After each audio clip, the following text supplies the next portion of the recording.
Hello, friends. Welcome to Unacademy. Let's crack NEET PG. I'm Dr. Shonali Chandra, and in this video, I will be talking about the recent FMG August 2020 OBS recall questions.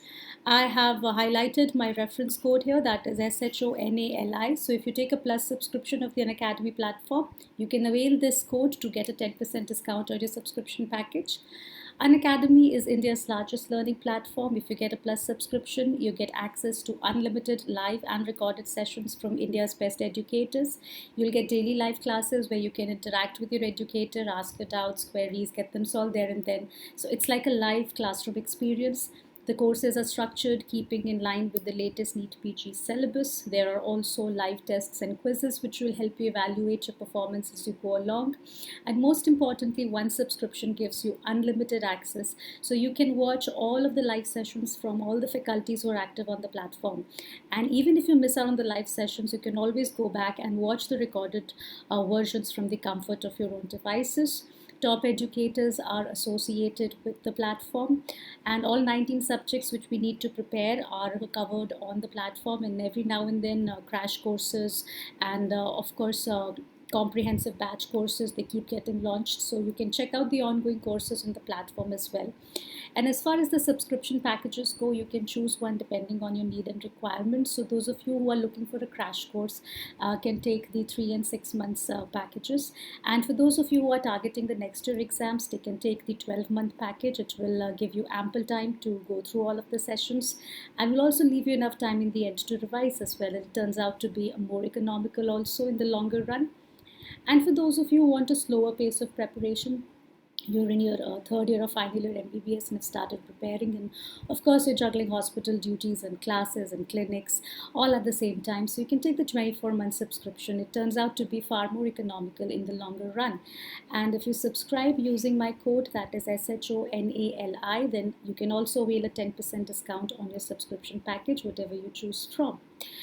And I also want to highlight that you can check out the live free special classes on the Unacademy platform. And recently I have taken free live classes on the platform pertaining to labor. So all aspects of normal as well as all aspects of abnormal labor were discussed. So you can check this out as well. And capsule course on gynecology, oncology, the cancers, and a capsule course on high risk pregnancy, and a capsule course on reproductive gynecology is upcoming. It will start on September 12th. So you can check that out also. That's a plus course on the platform that I'm launching. Now, coming back to the discussion at hand, which is of prime importance, the FMG August 2020 OBGY recall. Yes, there has been a discussion on the internet and on various platforms, and personally also students have told me that the exam this time took students by surprise. And yes, of course it was lengthy, and yes, of course there were a lot of clinical aspects onto which questions had been asked, so it was difficult. More so than difficult, it was just that the students got faced because it was a change in pattern, a very sudden change in pattern, which was not known to students beforehand. So it took students by surprise, and when this happens all of a sudden, then of course even their thinking capacity stops at the moment of the exam. So I can understand that we're not able to correlate with such long questions, especially if you've not practiced for them beforehand. And also the trouble is that in such situations, if you've not practiced long clinical based questions, if you're not studied in that aspect, then even the simple questions, they look very difficult. So with that in mind, I just want to give you guys one advice, that maybe a slight change in preparation strategy is required. I'm saying slight because you people anyways put in a lot of hard work. You people anyways put in a lot of hours when you read up things. So it is just, you just need to tweak it a little bit, in the sense that you need to be more clinically oriented, and read topics with that perspective in mind, and maybe practice you should in fact practice more and more clinical based questions from now on. So that would be my take home advice from this paper. And yes, of course, it would have been much better had they informed about the change in pattern beforehand. That would have made you better prepared. But even then, now what we can do is learn from it. What we can do is feel more motivated and interested, and we have to keep at it eventually, right? We have to keep at it. So let's talk about the questions which were asked in this recent examination. So we'll go one by one, and I will try to elaborate for the options also there. So this question was asked, what is the hormone responsible for lactogenesis? Now, I agree that most of you did read up on lactogenesis, did read up on puparium and the hormones related, but yes, prolactin was not given in the option as we see. So growth hormone, oxytocin, estrogen, and progesterone. So what is responsible for lactogenesis? So yes, we do know that prolactin is the main hormone, but prolactin is not the only hormone which is responsible for lactogenesis. The answer here is growth hormone, not estrogen, not progesterone, not oxytocin. So one could simply rule out that oxytocin is not involved in milk formation, lactogenesis, and estrogen, progesterone, they are also not involved in actual milk synthesis. So these are not hormones which are involved in milk synthesis. So one could choose growth hormone based on exclusion. But yes, I do agree that prolactin would have been a better option to give, but they're not given that. Prolactin being the main hormone for lactogenesis is not the only hormone for lactogenesis. So let me just elaborate on the physiology of lactation here a little bit. So the physiology of lactation revolves around the preparation of the breasts that take place, all right, that happens throughout the 9 months of pregnancy. That's called as mammogenesis, during which the breasts, they grow in size, during which there is the development of breast ducts and lobules and alveoli, right? So the milk secreting apparatus is synthesized, right? So that is mammogenesis. And for this, for mammogenesis, the hormones that are required are estrogen and progesterone, which are coming from the placenta. Then the next step is synthesis and secretion of milk from the breast alveoli. That is what we call as lactogenesis. Now, the main hormone responsible for lactogenesis is prolactin, but that's not the only hormone. It requires contribution from other hormones also, mainly insulin. Insulin like growth factors are also required. Growth hormone is also required. Cortisol is also required, and thyroid hormones are also required. So all of these hormones together prepare the breast milk for lactogenesis, prolactin being the main hormone, but yes, other hormones also contribute importantly.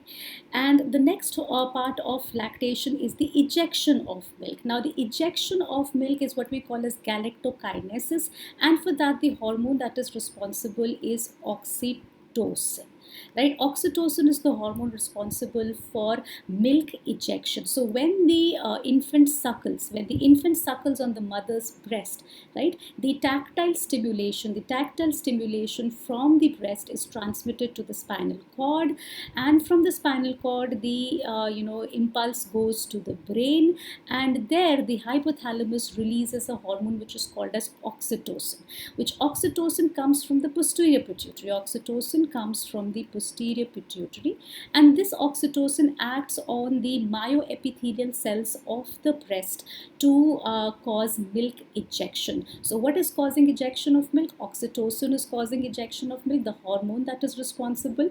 And yes, suckling of the infant on the mother's breast, that is the stimulus for the release of this oxytocin, isn't it? So the stimulus for this release, for the release of this hormone is the infant suckling. Right? Now, the other aspect of lactation is maintenance of lactation. Maintenance of lactation, because lactation needs to proceed throughout the puparium period, as long as the mother is breastfeeding. So the maintenance of lactation is what we call as galactopoiesis, right? And for galactopoiesis or maintenance of lactation, the hormone that is required is prolactin. The hormone that is required is prolactin, but the main stimulus, the stimulus for this, okay, so prolactin will be secreted in bursts Okay, prolactin will be secreted in bursts after delivery. But what is the stimulus for this prolactin release? The stimulus for this prolactin release is again infant suckling. So keep that in mind. These are important points about the physiology of lactation, right? So if we summarize here, I just want to emphasize on one important point to note. The important point to note is that for milk synthesis, the hormones that are responsible are prolactin, right? And your growth hormone and your insulin and your cortisol and insulin-like growth factors and even the thyroid hormones. So these are the hormones which are responsible for milk synthesis. Now the first stimulus for the milk secretion, after delivery. Now see, I'm asking you the first stimulus, I'm not asking you the hormone. Of course, for milk secretion, the hormone is prolactin, but I'm asking you the stimulus. So the first stimulus for milk secretion after delivery is progesterone withdrawal. So after delivery, when the placenta is out of the body, placenta was the source of progesterone, and this progesterone was keeping the milk secretion, active milk secretion, in a check. It was for the 9 months of pregnancy. The mature milk is not secreted. Mature milk is secreted only after delivery. That's because after delivery, progesterone withdrawal takes place, and that's the first stimulus for milk secretion. The hormone that is responsible for milk secretion is of course prolactin. And if I ask you, what is the stimulus for continued milk secretion? After delivery, the stimulus for continued milk secretion after delivery is infant suckling. Okay, and another important point to note here, is what is the hormone responsible for milk ejection?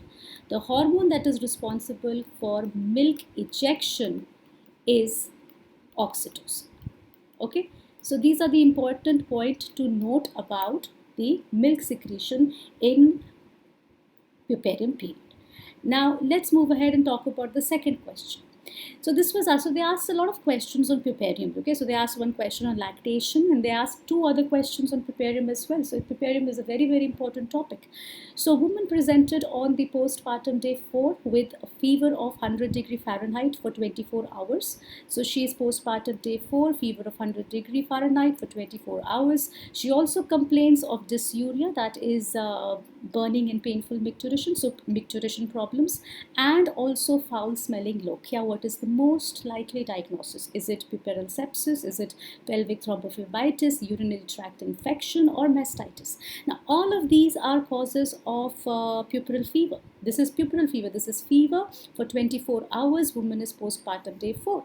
So all of these are likely causes, but what is the best answer here? The best answer here is puerperal sepsis, because that's the most common cause of persistent fever after delivery. And moreover, in this question, they are mentioning foul smelling lochia. Foul smelling lochia means that there is infection of the endometrium, that is infection of the contents of the uterus, infection that is endometritis. This is one important feature of puerperal sepsis, right? So this is why this question, the answer is puerperal sepsis and not pelvic thrombophlebitis. Pelvic thrombophlebitis, I will talk about it, what pelvic thrombophlebitis is. Why is it not UTI? It is not UTI because UTI presents with very spiking high-grade fevers, and UTI, in presence of dysuria, you could also suspect urinary tract infection as the cause. But foul smelling lochia goes more in favor of endometrial infection and endometritis. That's why I will choose puerperal sepsis as the answer here. And it's not mastitis, because in the question they are not giving any information about breast infection, any information about breast examination. And again, if there is a breast infection, why will there be foul smelling lochia? Right? So because the clinching factor here is foul smelling lochia. Okay, so that's why the answer here is puerperal sepsis. That's why the answer here is puerperal sepsis, right? So let's have a look at the causes of puerperal pyrexia or puerperal fever. These are the common causes of puerperal pyrexia or puerperal fever. We can have breast engorgement, we can have mastitis, infection of the breast parenchyma, we can have genital tract infection, that means endometritis or endomyometritis. The infection, when it involves the genital structures, can be limited to the uterus alone, can be limited to the endometrium alone, or it can even spread. So when I say the whole genital tract infection, then the infection begins in the endometrium, but it can also spread to the myometrium, it can also spread to the parametrium, it can also spread to the tubes and ovaries, depending upon how severe the infection is. So genital tract infection is a very, very important cause, and whenever there's going to be genital tract infection, then the lochia will be foul smelling, the lochia will be offensive, right? The lochia will be copious, so there can be copious vaginal discharge, foul smelling lochial discharge. And the uterus, whenever the genital tract infection is there and the endometritis or endomyometritis is there, look for factors like the uterus being tender. The uterus could be tender to touch on palpation. Foul smelling lochia is going to be there in that circumstance, right? And also there is going to be uterine subinvolution. Uterine subinvolution is also going to be there. So these are the clinching factors which will point towards genital tract infection. Urinary tract infection is an important cause. It causes high-grade spiking of fever. Wound infection. Now in the previous question, no mention of wound or any infection on the abdominal wound, that is if it's a cesarean section wound, any information about the episiotomy wound or anything, no such information was provided in the question. Septic pelvic thrombophlebitis, deep venous thrombosis, these are important causes of puerperal pyrexia, and there can also be other medical causes of fever as well, but it is important to note that the most common cause, the most persistent fevers which are persisting for days on end, most persistent fevers after childbirth are due to genital tract infection, that is puerperal sepsis. Okay, now what is septic pelvic thrombophlebitis? This might have come as a new thing to most people. What is the septic pelvic thrombophlebitis? Well, it originates from the thrombosed veins. So there are veins at the placental site. So this was the placental site here. Okay, the placenta has been expelled, and at this placental site, the veins have gotten thrombosed. Okay, there is infective foci also there. There is infective foci also present there. Okay, and that thrombosis can extend to the uterine veins, it can extend to the ovarian veins, and from there it can even extend upwards into the pelvic veins and the inferior vena cava. Now this condition is called as septic because it originates in an infective foci.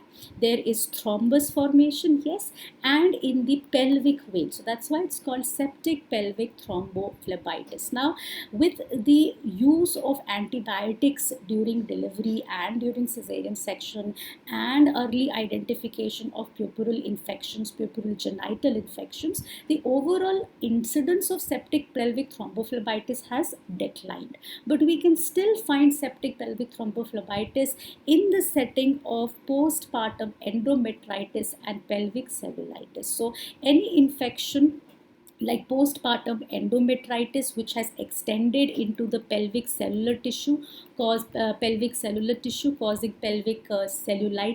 that can extend and become septic pelvic thrombophlebitis, and it is clinically suspected in a situation where a woman has presented with endometritis. Let's say I'll give you an example. A woman in the postpartum period is diagnosed with puerperal sepsis, is diagnosed with genital infection, that is endometritis, and she started on antibiotics treatment. Okay, and on starting antibiotic treatment, she improves symptomatically. Okay, that means her pain decreases, that means her local discharge decreases, that means she starts feeling better. But the persistence of high spiking fever remains. So she's symptomatically improved in all other aspects, but the fever persists. That is when we suspect septic pelvic thrombophlebitis. Now, this kind of clinical picture was not given in the question. Had they asked you or had they told you that there's a woman with P sepsis and there's a woman with genital infection who was started on antibiotics, she responded, also symptomatic improvement was there, but the fever persisted, then your answer would have been septic pelvic thrombophlebitis. And that is why this septic pelvic thrombophlebitis is usually diagnosed after 5 days, usually diagnosed after 5 days of delivery. Okay, and usually in the setting of a pre-existing postpartum endometritis and pelvic cellulitis, which doesn't improve, the fever doesn't improve on antibiotic treatment. Okay. Now, let's have a look at the next question or puparium which they asked. A mother complains that her baby is not breastfeeding properly. Okay. On examination, the breasts are swollen and tender. What is the likely cause? Is it breast engorgement? Is it mastitis? Is it sore nipple? Is it breast abscess? It could be any of these causes. It could be any of these causes, but according to the information provided, what is the most likely cause? Breast engorgement. You see, the baby is not breastfeeding properly.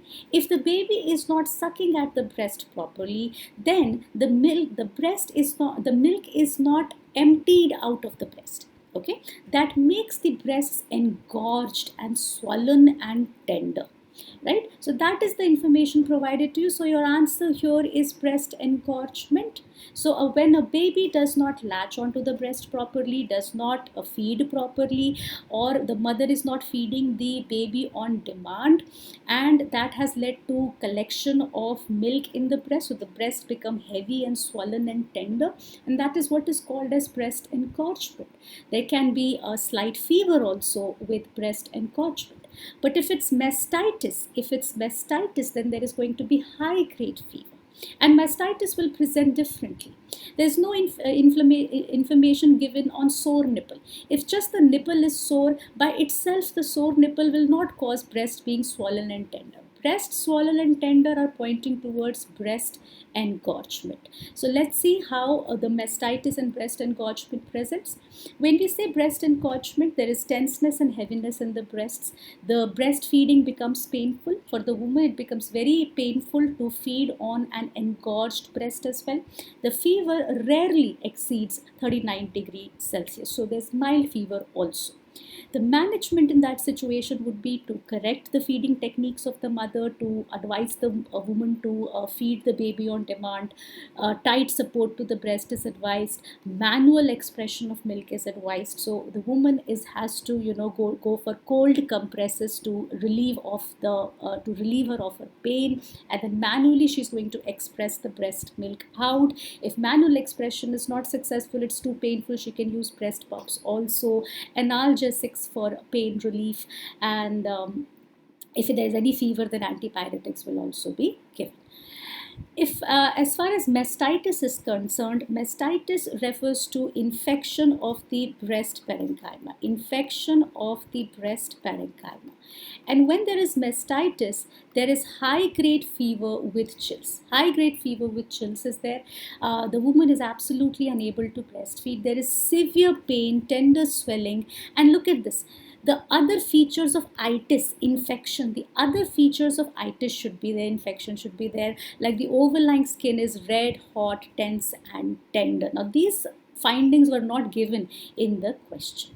The other important point to note is what is the most common cause of this infection in the breast. What is the most common cause of this mastitis? It's Staphylococcus aureus infection, and the source of this organism, from where this organism reach the breast tissue. The source of this organism is the infant's nose and throat, and it gains access to the breast through nipple cracks and fissures. Right, so this is about mastitis. mastitis. And the treatment for mastitis is obviously the supportive treatment has to be given, like pain relief, analgesics, antipyretics and everything. But yes, we also have to add antibiotics. We also have to add antibiotics, and the drug of choice here mostly which we prefer is dicloxacillin, which is active against staphylococcus aureus. So that's why in this question the answer was breast engorgement and not mastitis. Now let's have a look at the next question. A woman came to the emergency with heavy bleeding 24 hours after a vaginal delivery. Now this is secondary PPH. Now this is secondary PPH. PPH that occurs in the first 24 hours of delivery, that is called as primary PPH. That is called as primary PPH, which occurs in the first 24 hours of delivery. And the most common cause for primary PPH that the uterus fails to contract, that is atonic PPH, is the most common cause. When they say secondary PPH, that is excessive heavy bleeding which happens after 24 hours of delivery, after 24 hours of delivery till the 12 weeks, postpartum, that is secondary PPH. And the most common cause of secondary PPH is retained tissue. Retained tissue. Now what tissue? Retained placental bits. There could be retained placental bits, there could be retained membranes, whatever retained tissue, that is the most common cause of secondary PPH. Now look at these options: battledore placenta, velamentous placenta, succenturiate placenta, circumvallate placenta. To answer this question, you should first know what are these. And if you know what a succenturiate placenta is, you would realize that in a succenturiate placenta there is an additional lobe. And it is quite possible that extra lobe, that additional lobe, could have been retained inside, and that has led to secondary PPH. So succenturiate placenta is the answer here, because in succenturiate placenta there's an extra lobe which can get retained inside, and that can present at a later point in time with features of secondary PPH also. So let's see what a succenturiate placenta is. This is a succenturiate placenta.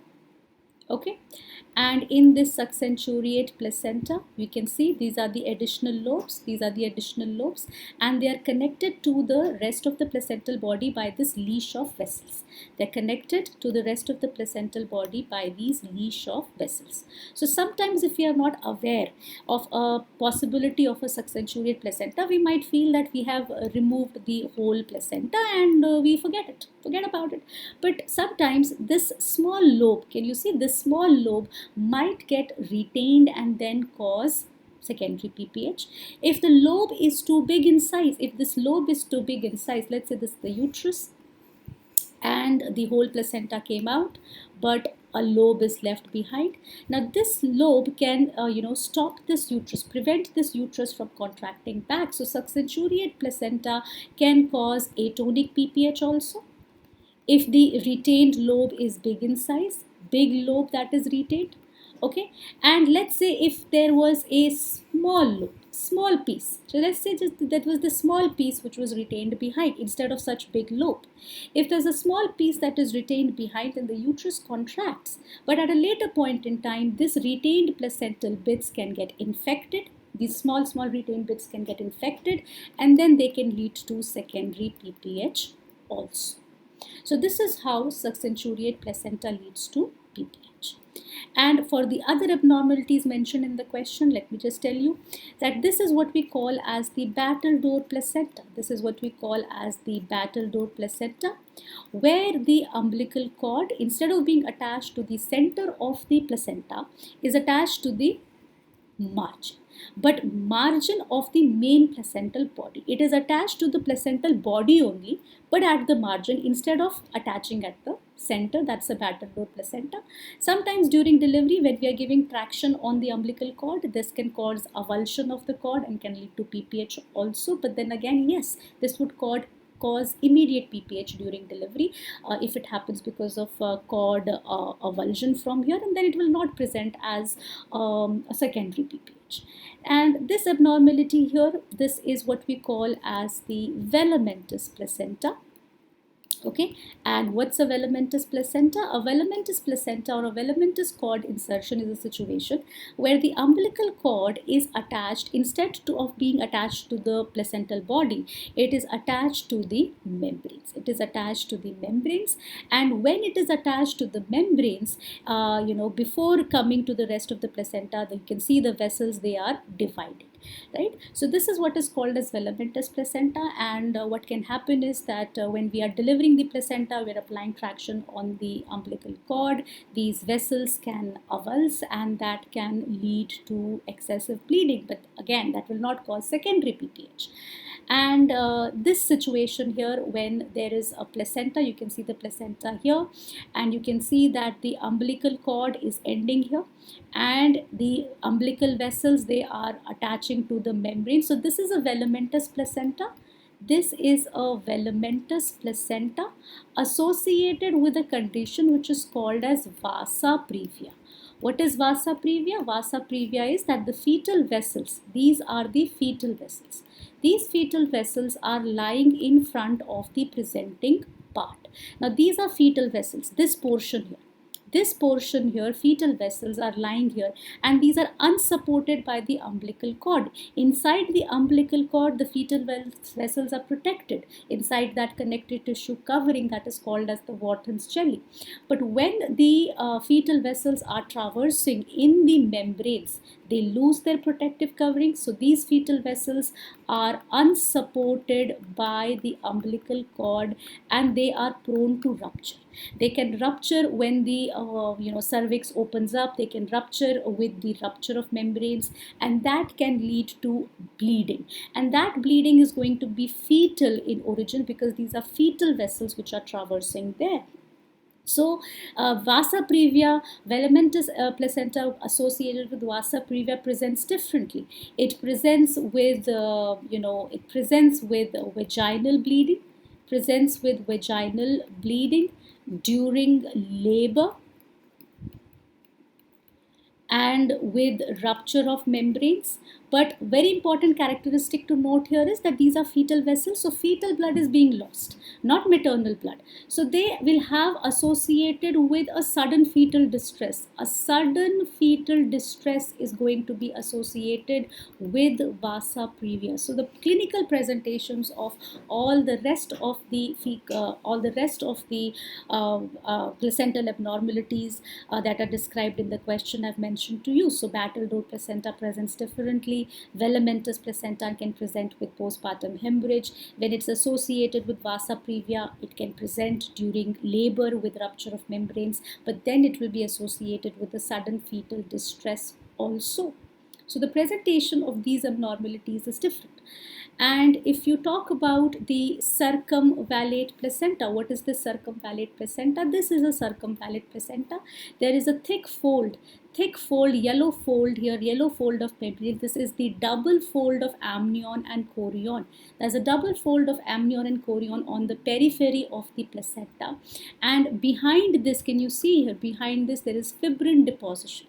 And that is why this kind of placental abnormality usually does not lead to PPH. It does not lead to PPH, but this fibrin deposition which is happening behind these double fold of membranes, that fibrin deposition predisposes to placental separation, to premature placental separation. So circumvallate placenta, on the other hand, presents with abortions in early pregnancy, or with antepartum hemorrhage, associated with premature separation of the placenta, or they present with IUGR. So they cause other kind of problems, not PPH. So that is one important thing to note, that if they are saying circumvallate type of placental abnormality, it leads to antepartum hemorrhage, it leads to abortions, it leads to IUGR, but not postpartum hemorrhage. Okay, so again, placental abnormalities is a very, very important topic, and figure-based questions are often asked in NEET PG also from these abnormalities. All of these abnormalities have time and again been already asked in the NEET PG examinations. Now let's see the next question. Another question on bleeding, another question on pregnancy associated bleeding. There's a 32-week pregnant woman who came with vaginal bleeding and pain abdomen. So she has come with antepartum hemorrhage. Okay, bleeding beyond the period of viability, 36 weeks she is. There's vaginal bleeding and there is pain abdomen. The uterus is tense and tender and the FSH is absent. What is the diagnosis and the management? Now, whenever there is antepartum hemorrhage, clinically there are two possible conditions which we need to rule out. There can be placental abruption, or there can be placenta previa, which is responsible for this bleeding. Right? Now, how to differentiate between the two? Based on clinical findings. Most importantly, based on clinical findings. Now, here they are saying the uterus is tense and tender and FSH is absent. That means that the placenta has separated. That is why the fetal heart rate is also absent, or there could be fetal distress also. And that is why because after placental abruption, what happens is that the blood collects behind the placenta when a normally situated placenta separates. When a normally situated placenta separates, then there is collection of blood behind the placenta, that is called as concealed hemorrhage. Sometimes the blood can get trickle out, and that is called as revealed hemorrhage. Most of the times it is going to be a combination of the two, concealed and revealed. Whatever the thing being, the important point to note is that the uterus feels tense and tender and it starts contracting. The tone of the uterus is also increased. And therefore, the diagnosis here is not previa. The diagnosis here is not previa. So the two options are already ruled out. But yes, so it is placental abruption, but the next they have gone one step ahead and asked you whether to do a cesarean section or whether to go for a vaginal delivery. The fetal heart rate is absent. There is no rush to go for a cesarean section. We can manage by resuscitation of the mother. So give IV fluids, replace the amount of blood that is lost, go for blood transfusion is required, and promote a vaginal delivery, right? So here the answer is placental abruption and go for a vaginal delivery. Now let me summarize this for you. Here. So whenever there is a woman who has come with antepartum hemorrhage, first of all, you have to rule out whether it is placental abruption. Does it look like placental abruption, or does it look like placenta previa? How will we go about that? Based on the clinical examination. So what are the clinical examination findings going to be? Note the character of bleeding. In previa, there is going to be bright red bleeding, right? Bright red bleeding, right? And there is going to be fresh bleeding, fresh bright red bleeding. It is described as painless and causeless bleeding. Whereas in placental abruption, there is going to be an altered dark colored bleeding. Altered dark colored bleeding is going to be there, and there is going to be pain. The next feature, look at the uterus. In case of placenta previa, the uterus is going to be relaxed. The fundal height is going to correspond to the period of gestation, and the fetal heart sound is usually going to be normal. But in case of placental abruption, the uterus is tense, it is tender, and the tone of the uterus is increased. The fundal height is going to be more than the period of gestation. It could also be equal to the period of gestation in a case of revealed hemorrhage. In a case of revealed abruption, it could be equal to the period of gestation. If it's a concealed hemorrhage, the fundal height would be described as being more than the period of gestation. And as far as the fetal heart sound is concerned, there is going to be fetal distress. If there is distress, or there is IUD, it will go more in favor of the diagnosis of placental abruption. I mean, the fetal heart rate could also be normal with placental abruption if it's only a mild degree of abruption.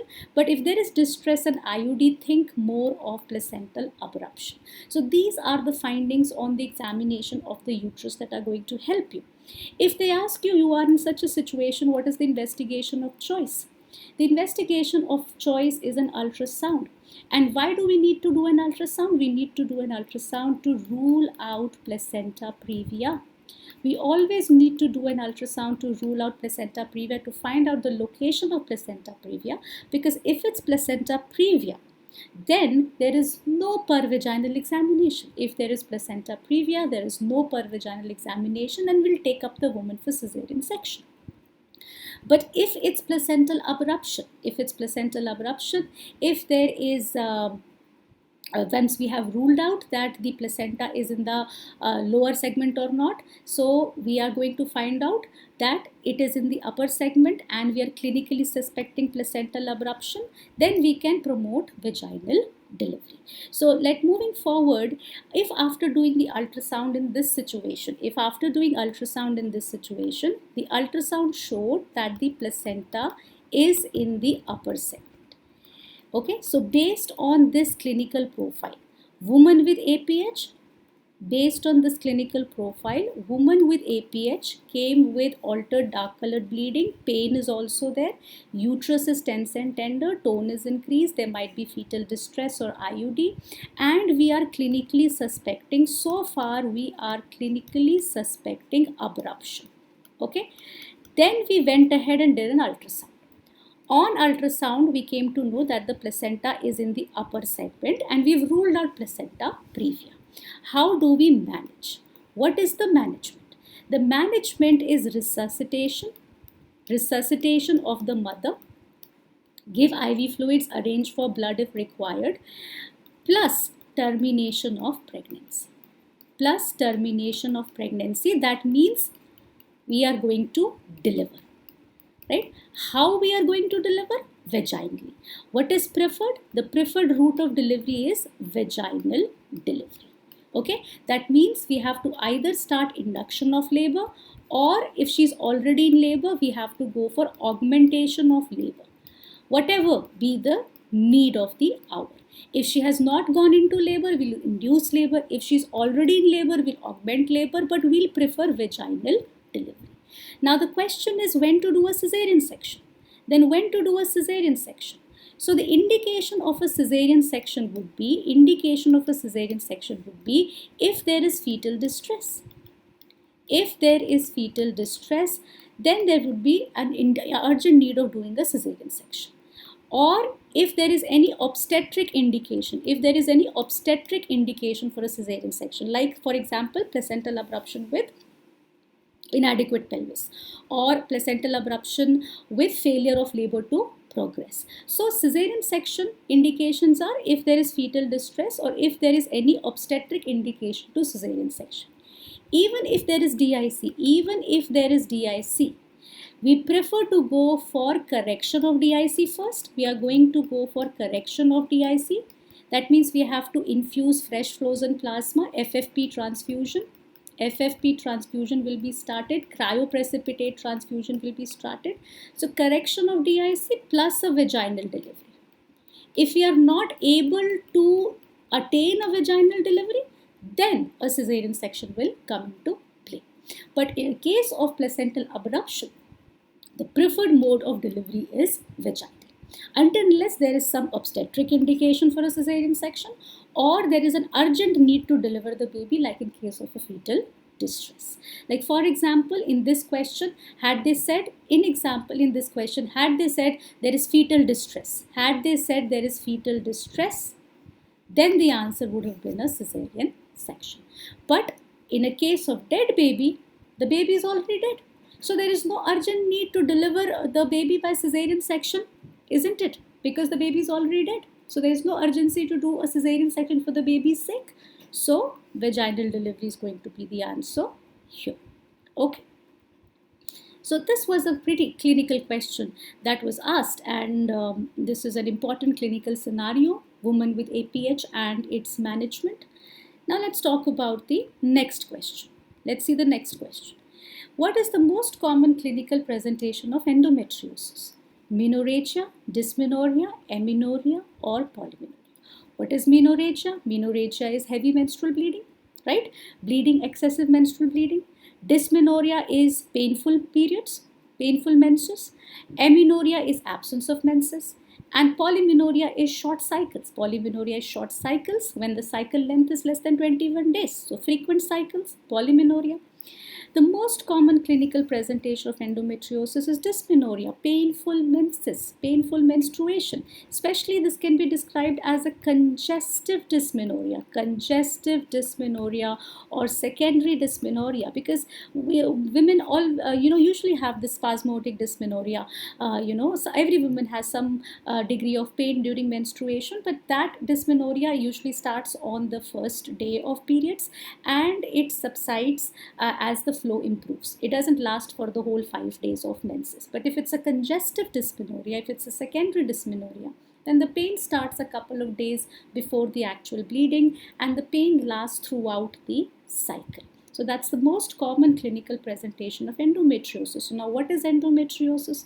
Endometriosis is the presence of endometrial glands and stroma outside the uterus, like the figure shown here. So you can see that the endometrial tissue, instead of being confined to the uterus, instead of being confined in the uterus where the endometrium should be, it is now lying outside the uterus. Where outside the uterus?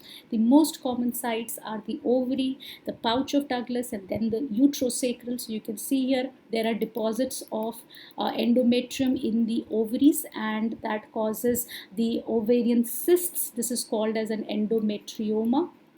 These are the ovarian cysts that we can see, okay?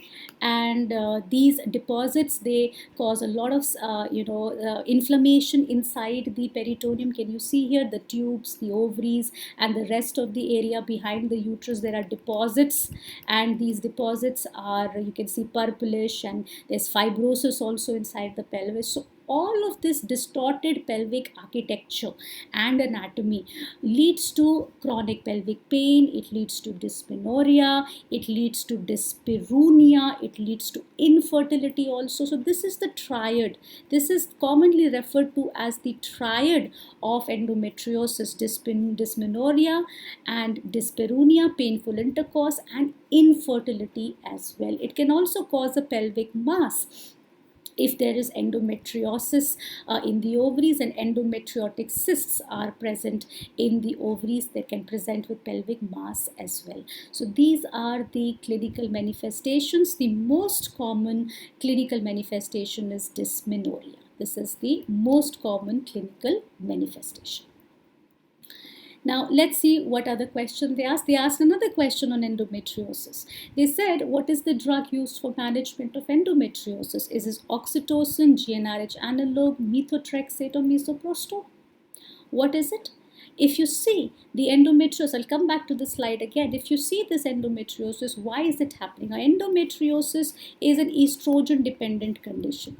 It is an estrogen dependent condition.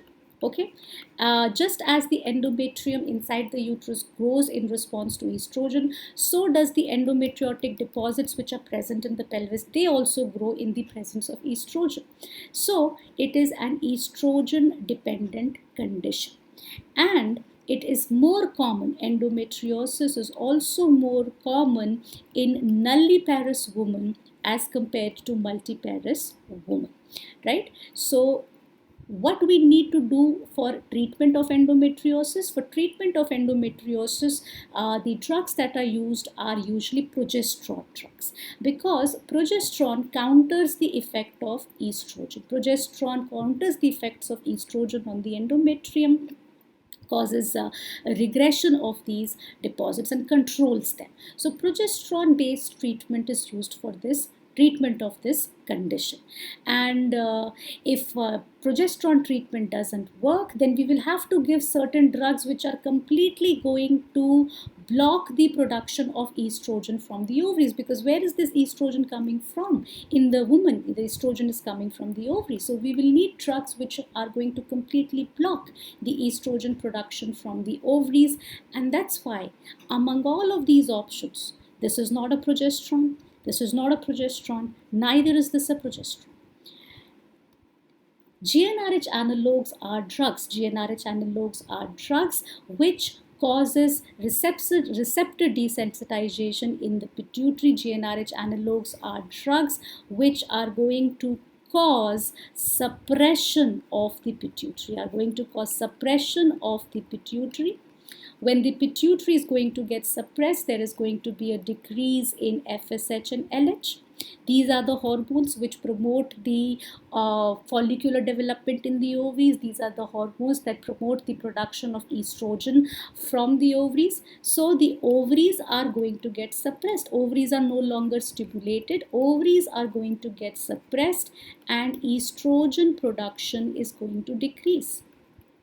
And that is how GnRH analogues are going to help in the management of endometriosis. So as far as the pain treatment of endometriosis is concerned, as far as the treatment of pain in a woman with endometriosis is concerned, we have many options. Like for example, in cases of mild pain, we can use NSAIDs, the usual analgesics. We can also use continuous oral contraceptive pills. Continuous usage of oral contraceptive pills also suppresses the pituitary, and therefore it is helpful. Continuous usage of OC pills also induces amenorrhea, so that is how it is going to be useful in mild pain of endometriosis. And for moderate to severe pain with endometriosis, we start with the progesterone treatment. We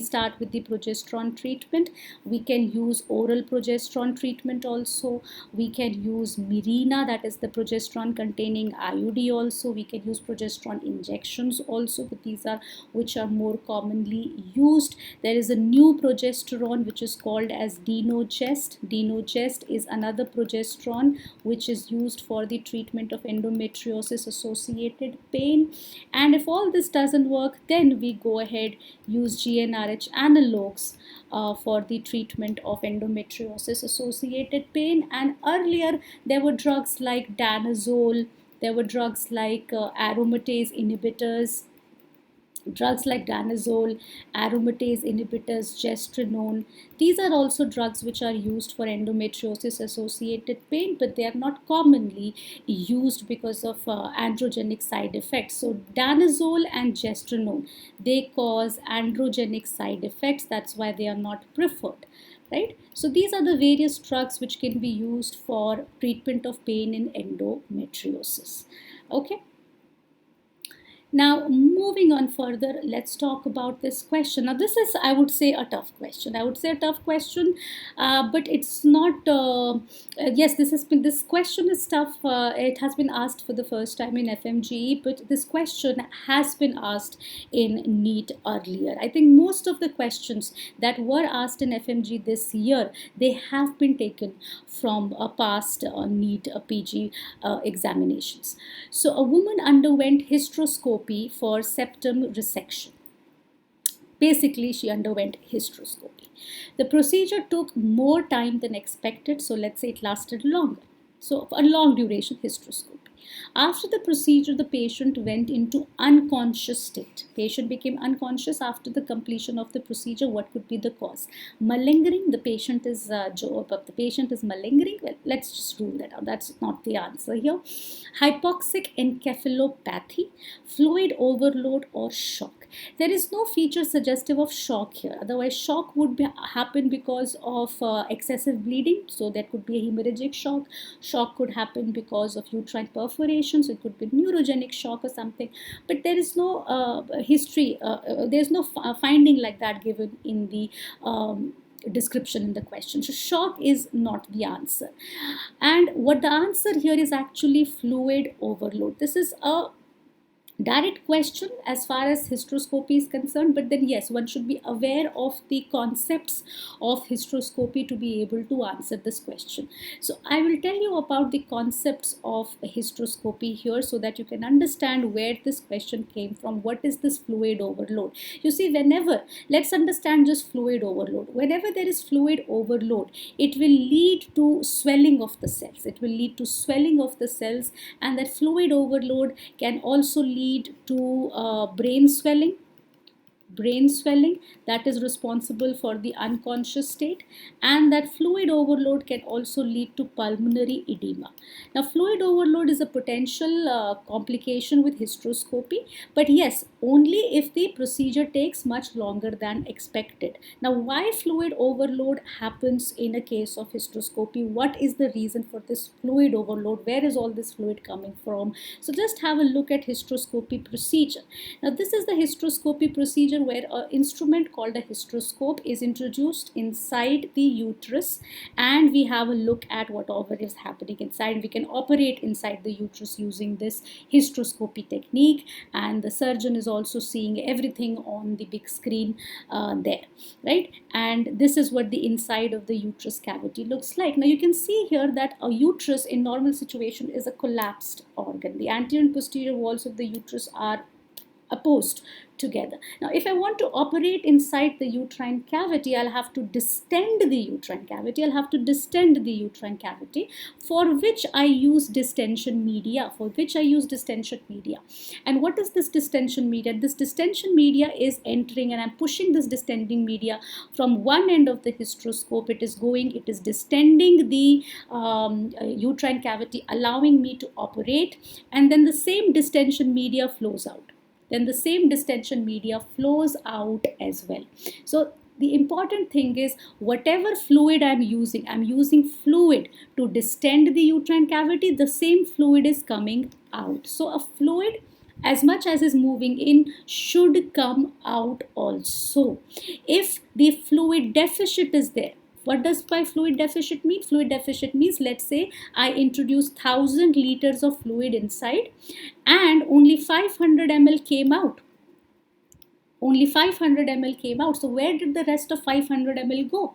The rest of 500 ml of fluid could go inside these, not the uterus muscle, it could go inside the uterine vessels and can go to the systemic circulation.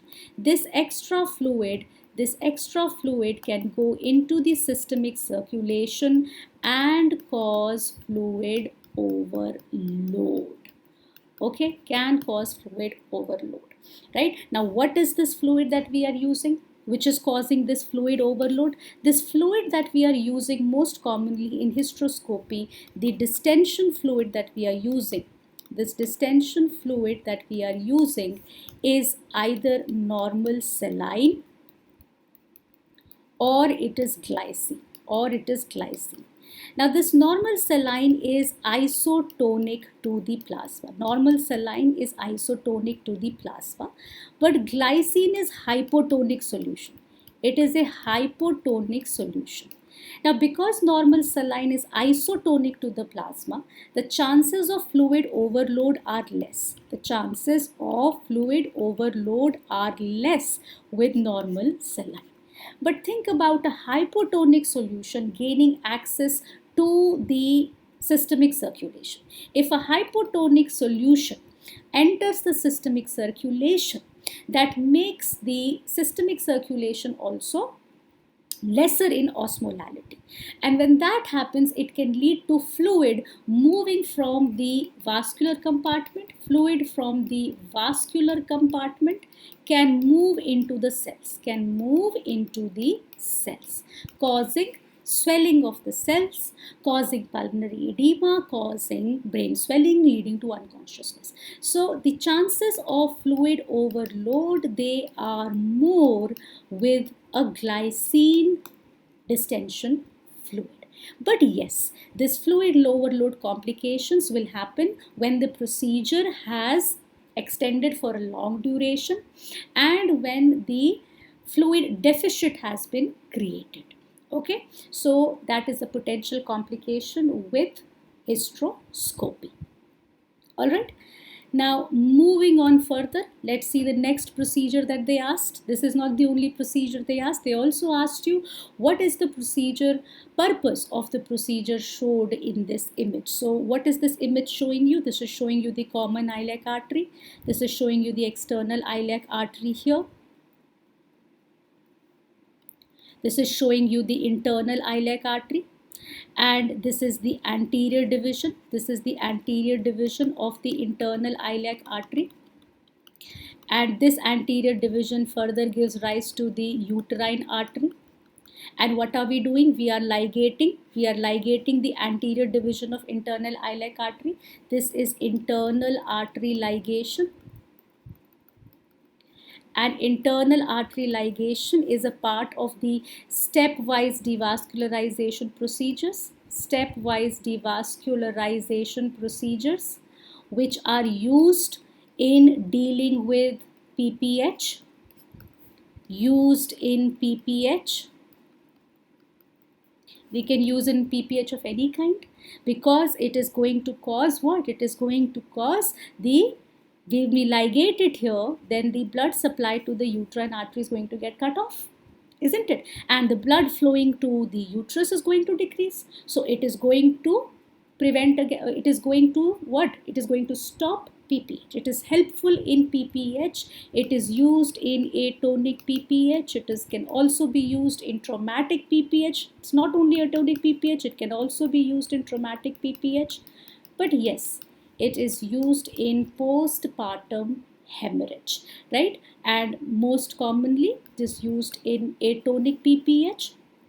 But stepwise devascularization procedures, they are not done immediately for atonic PPH. Whenever atonic PPH happens, first we are going to try the uterotonics, right? So whenever atonic PPH happens, first we are going to try the uterotonics, then we are going to try the other procedures like balloon tamponade or the compression sutures, and after that we are going to then Bay-Lynch. So the other procedures which are used,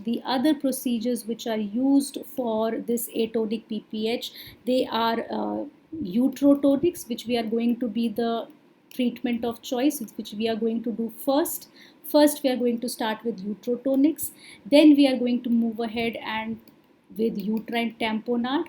If that is not successful, then we move to the stepwise devascularization procedures or Bay-Lynch sutures, Bay-Lynch compression sutures of the uterus can be tried. So this here is internal artery ligation, and the purpose is it is used in management of postpartum hemorrhage.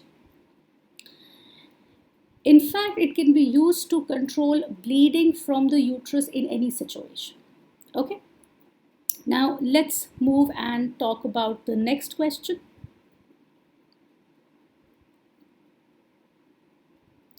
There's a 54-year-old woman who comes with amenorrhea for 16 months.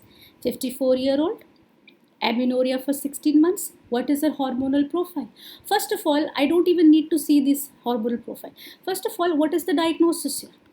She is in the menopausal age group, isn't it? What is the average age of menopause? Average age of menopause, that is cessation of menses. Worldwide, it's about 51 years, and in India, it's 47 years. So she is in that age. She is in the menopausal age. She has amenorrhea for 16 months. When do we define menopause? We define menopause retrospectively once there has been a amenorrhea of 1 year. Amenorrhea of 1 year, that is 12 months, has been there. So retrospectively, we diagnose menopause retrospectively in a woman who is in the menopausal age group and there has been an amenorrhea of 1 year. We call her menopausal. When the menopause is there, what happens? The ovaries stop functioning. The ovaries stop synthesizing estrogen. So there is a decrease in estradiol, isn't it? There is a decrease in estradiol production by the ovaries. Consequently, there is a feedback stimulation of the pituitary, and that leads to increased pituitary hormones. So both FSH and LH are increased. There is increased LH and FSH both. Both LH and FSH are increased in menopausal women. Okay. Now let's talk about the next question. There's a 40-year-old woman with severe cardiac compromise. She has to undergo surgery for which surgeon has given clearance. But which of the following should not be done? Even though the surgeon agrees, which of the following should not be done? So whose clearance is pending? It is the anesthetist's clearance that is pending. Now this question is more of anesthesia question than of a gynae question. Right? So there's a 40-year-old female with severe cardiac compromise and she has to undergo a surgery. Which of the following should not be done? A surgery where GA is required, essentially, and that is a laparoscopic hysterectomy. Laparoscopy is a procedure which requires general anesthesia. And that's why general anesthesia is, not good for people who have severe cardiac compromise. Laparoscopy is also not good for people who have severe cardiac compromise because in laparoscopy we fill the abdomen with gas. When we fill the abdomen with gas, it has been seen that the venous return to the heart and the blood pressure changes, they fluctuate. And that's why laparoscopy is problematic in patients who are already having severe cardiac compromise. But total hysterectomy, be it subtotal hysterectomy or vaginal hysterectomy, total hysterectomy, these are all options given to confuse you. Total is when the uterus plus cervix is removed. Subtotal is when the uterus only is removed and the cervix is left behind. Vaginal is the vaginal route. Doesn't matter if I do a total or a subtotal hysterectomy or a vaginal hysterectomy. When I say total or subtotal, baby, that means I'm doing an abdominal. So whether I'm doing an abdominal or I'm doing a vaginal, they can be done under and usually done under regional anesthesia. Regional anesthesia, that means either a spinal anesthesia or epidural anesthesia. So these surgeries can be done with severe cardiac compromise. But laparoscopic hysterectomy, because it's laparoscopy which requires GA, then that should not be done in a woman with severe cardiac compromise. So to summarize, what are the contraindications to laparoscopy in general? In general, the contraindications to laparoscopy, irrespective of whether it's a laparoscopic gynae surgery or a laparoscopic abdominal surgery, the contraindications to laparoscopy are a hemodynamically unstable patient. Laparoscopy takes some time. Okay, the GA will have to be given, then the patient has to be prepped, the laparoscope, it has to be introduced and everything, and it takes time to enter the abdomen with laparoscopy, whereas a laparotomy on the other hand is quick cut on the abdomen and there you enter the abdomen. So whenever the patient is hemodynamically unstable, then a laparoscopy is not preferred. If there's a generalized peritonitis, then also laparoscopy is contraindicated. Severe cardiac disease, deranged coagulation profile, extreme obesity. These are some other general contraindications to laparoscopy which are important. They are contraindication to laparoscopy irrespective of whether it's a gynae surgery or it's an abdominal surgery or it's a GI surgery or whatever. These contraindications to laparoscopy are universal. Okay. Now moving ahead with the next question. They asked you what is the first sign of magnesium sulfate toxicity. Now magnesium sulfate is used during severe preeclampsia and eclampsia, right, for prevention of seizures, and in eclampsia it is used, right, and it is given for a long duration, for 24 hours at least. So what is the first sign of magnesium sulfate toxicity? This is a repeat question. Respiratory depression, absent urine output, cardiac arrest, or loss of patellar reflex. What is this patellar reflex? They're talking about knee jerk. That is what the patellar reflex is. That's the knee jerk. So there is loss of patellar reflex, which is the first sign of magnesium toxicity. The normal therapeutic levels of magnesium ions in the serum is about 4 to 7 milliequivalent per liter. Loss of patellar reflex happens when the levels are around 10 milliequivalent per liter. The next to happen is respiratory depression, which will happen when the levels reach around 15 milliequivalent per liter. And loss and cardiac arrest happens with levels around 30 milliequivalent per liter. So the first to happen is loss of patellar reflex, then respiratory depression, and then cardiac arrest. Magnesium sulfate does not cause absence of urine output, though we measure urine output while giving magnesium. When we are monitoring women on magnesium sulfate, we are monitoring three things. We are monitoring the respiratory rate, we are monitoring the urine output, we are also monitoring the NEJAK.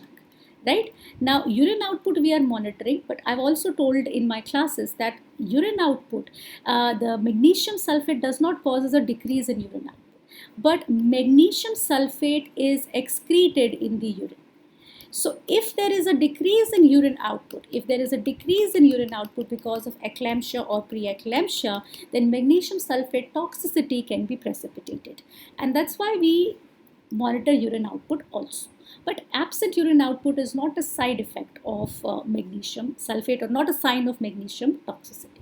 So the first sign is loss of patellar reflex, loss of NEJAK.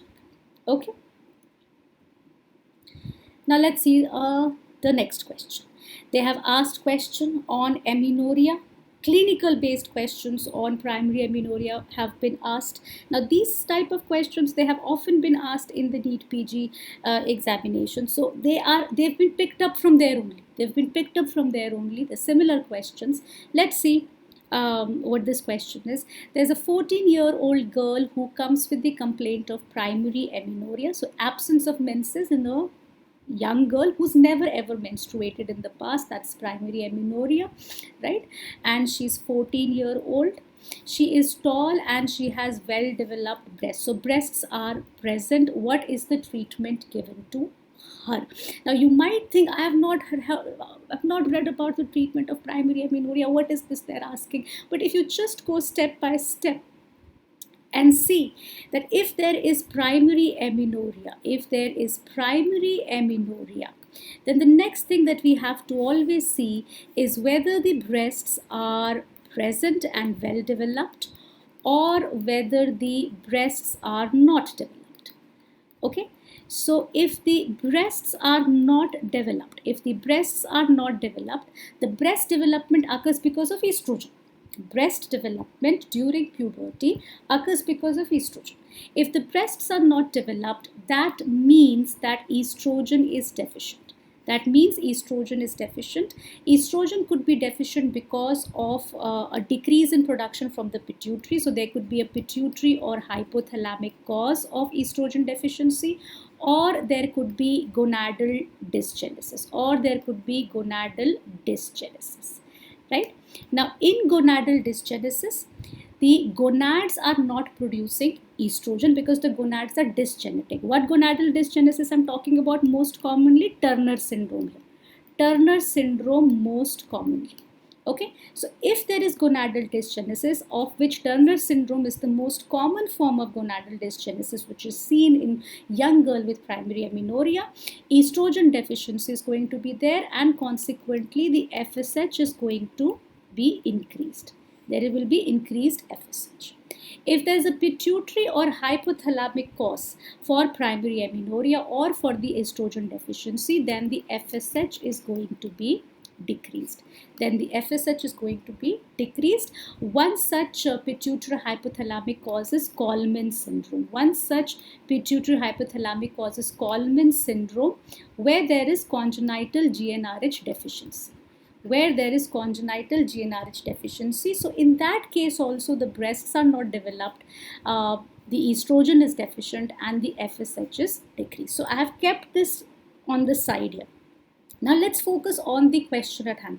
Let's focus on the question at hand. What if there is primary amenorrhea and the breasts are well developed? That means that the production of estrogen, is normal. That's why the breast development took place. That means we can summarize that the ovaries and the pituitary and hypothalamus, everything is okay. That is why the breasts are getting well developed. That is why production of estrogen is taking place. So if the breasts are well developed, that means the cause is in the outflow tract. That means that the cause is in the outflow tract. All right. Now, importantly here, if the cause is in the outflow tract, there can be two possibilities. There can be history of cryptomenorrhea, hidden menses, and there could be history suggestive of cyclical abdominal pain. That means that the uterus is present. So there are two possible differential diagnoses here. The two possible differential diagnoses here are transverse vaginal septum and an imperforate hymen.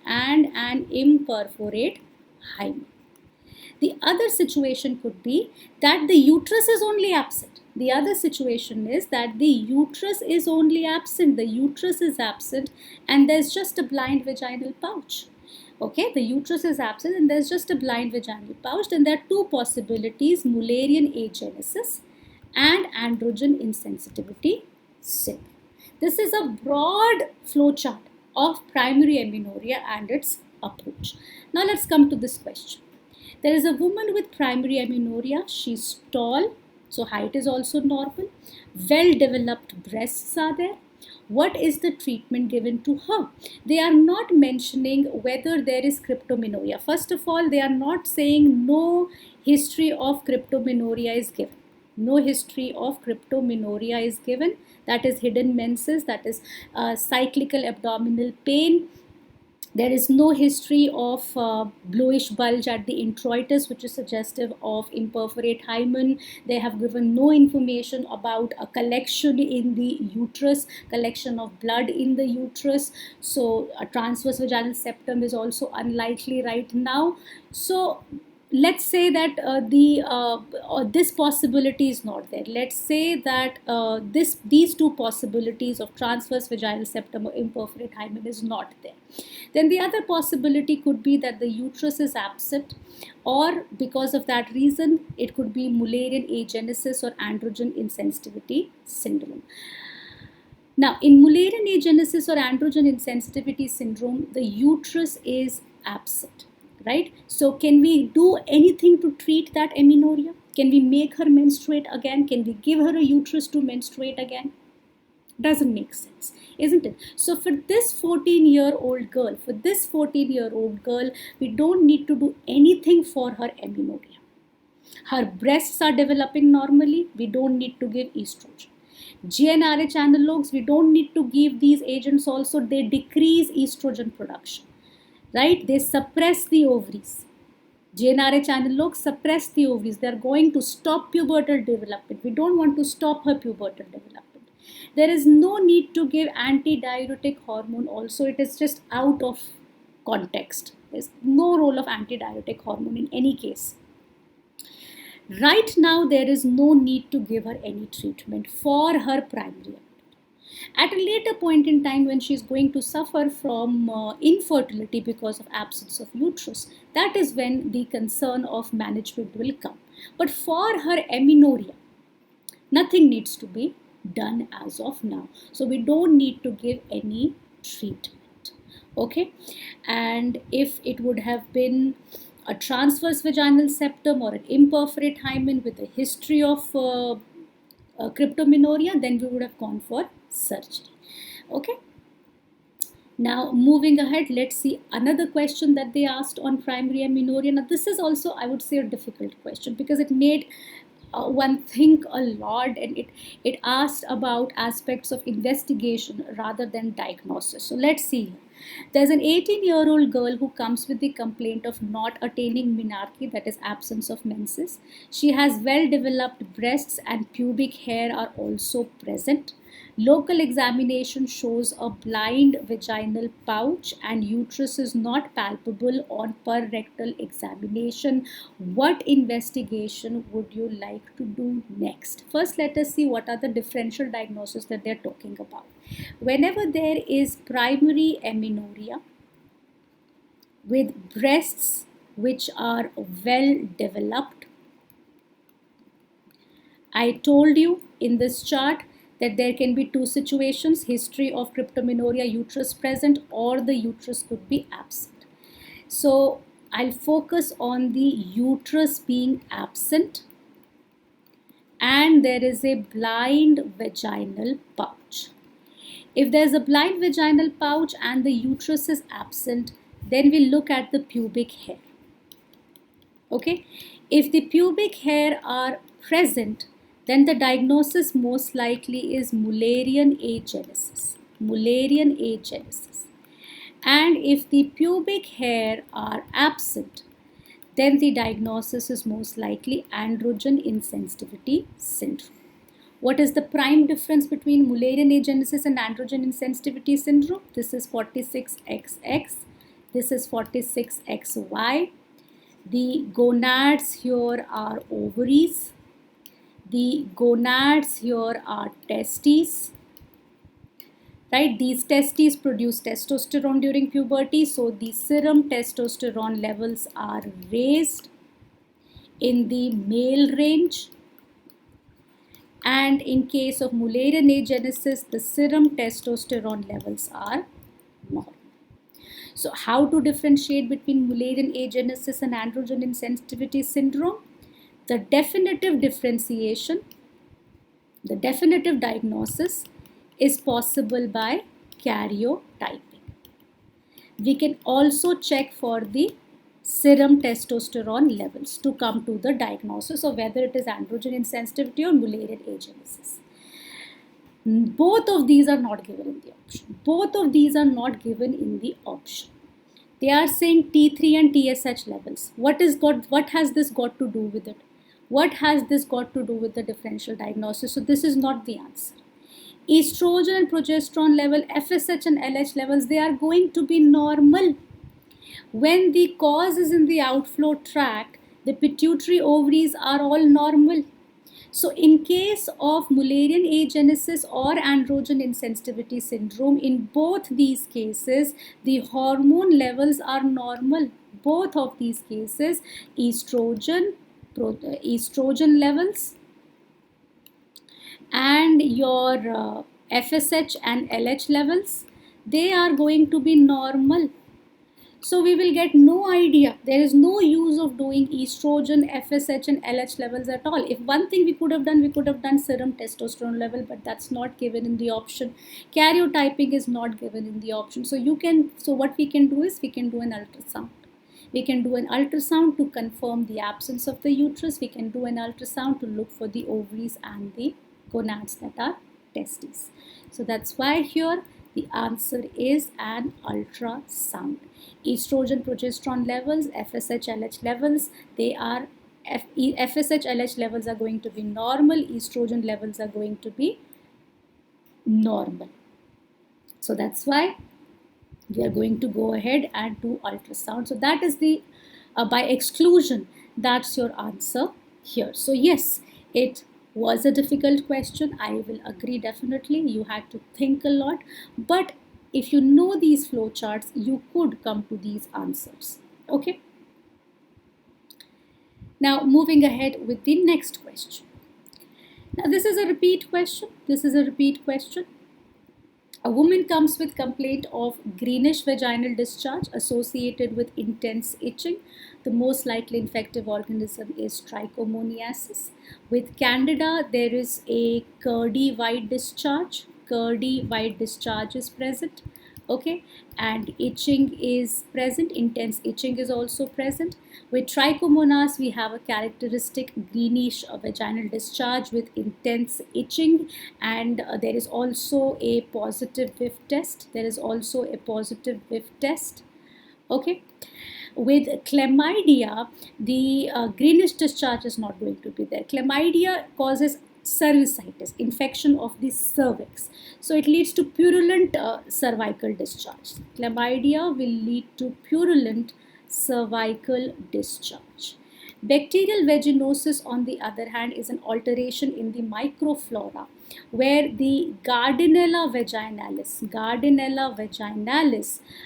replaces the lactobacilli. Instead of normal lactobacilli, the Gardnerella vaginalis and other gram-negative rods are seen, and it is associated with a thin milky white discharge, and the pruritus is not there. Pruritus is absent in a case of bacterial vaginosis. But if they want to ask you bacterial vaginosis, one thing that helps to make the diagnosis of bacterial vaginosis is clue cells.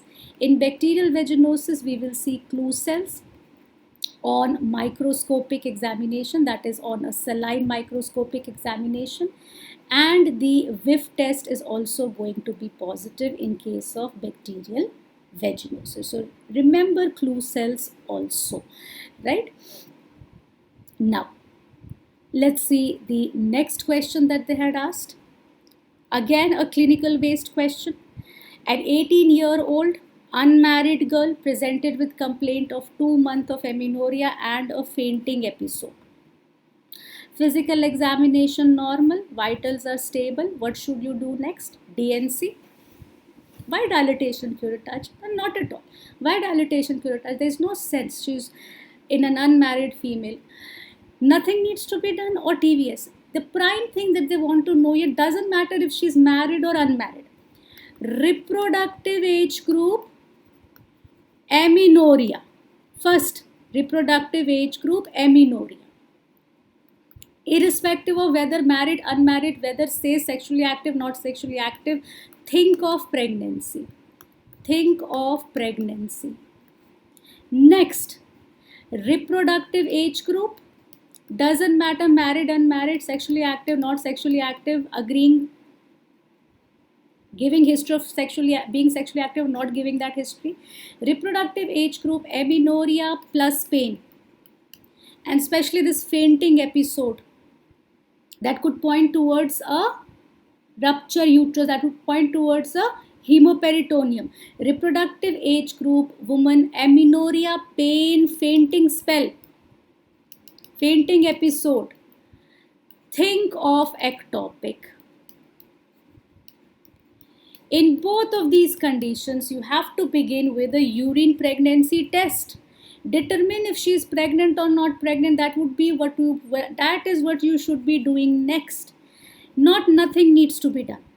If you will think that nothing needs to be done, send her home. She can come back again with a ruptured tube and land up in an emergency. So we do a UPT, and then we move ahead and do a transvaginal sonography. Transvaginal sonography is, yes, the investigation of choice of ectopic, but it will come later. First, let us find out whether she is pregnant or not. So doing UPT is what is the next step that we should take. Okay, there is no urgency to do a transvaginal ultrasound. Her physical examination is also normal, vitals are stable. You can simply go for a urine pregnancy test, and that is how you will begin in this particular case, because we are suspecting ectopic pregnancy. What are we suspecting? We are suspecting ectopic pregnancy. So let's find out first if she is pregnant in the first place. Okay. Now moving on to the next question. Interesting question if you look at the options. In which of the following situations MTP cannot be done? Failure of contraception, that's a valid indication to do MTP. Woman says she was using some contraception, it failed, she got pregnant. Yes, failure of contraception is an indication, so you can do. Baby is likely to be severely handicapped. You do, a woman is pregnant, the baby is anencephalic fetus. No survival for the baby.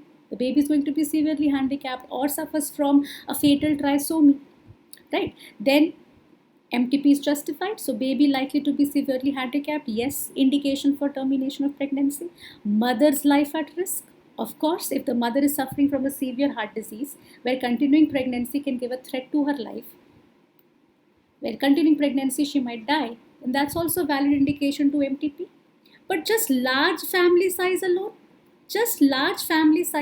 is not an indication of termination of pregnancy. Let's say, for example, a woman says that I have 5 children and I was not using any contraception and I have gotten pregnant now. Now I want to terminate my pregnancy just because I don't want the child.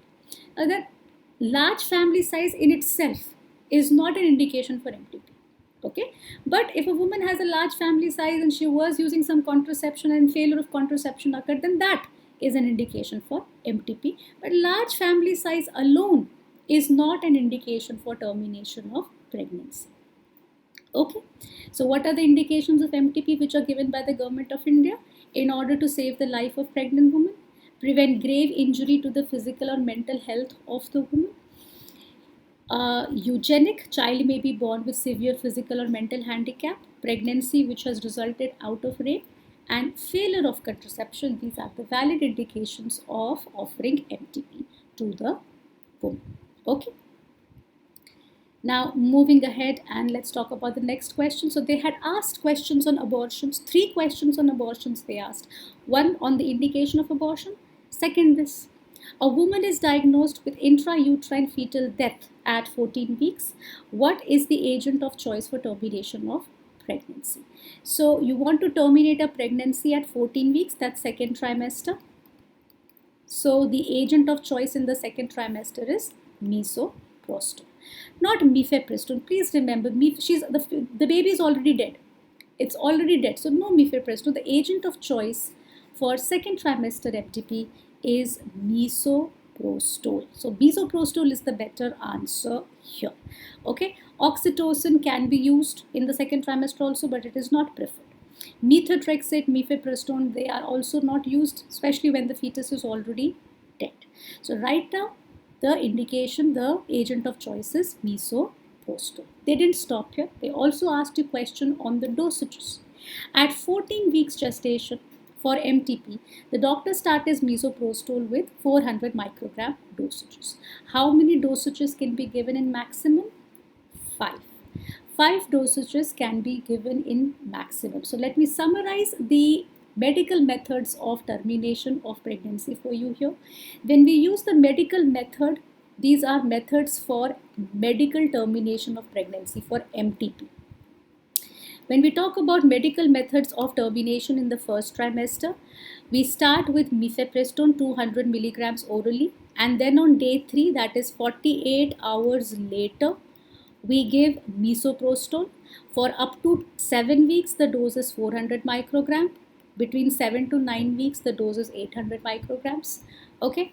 And for the second trimester, the woman needs to be hospitalized. We give mifepristone 200 milligrams orally.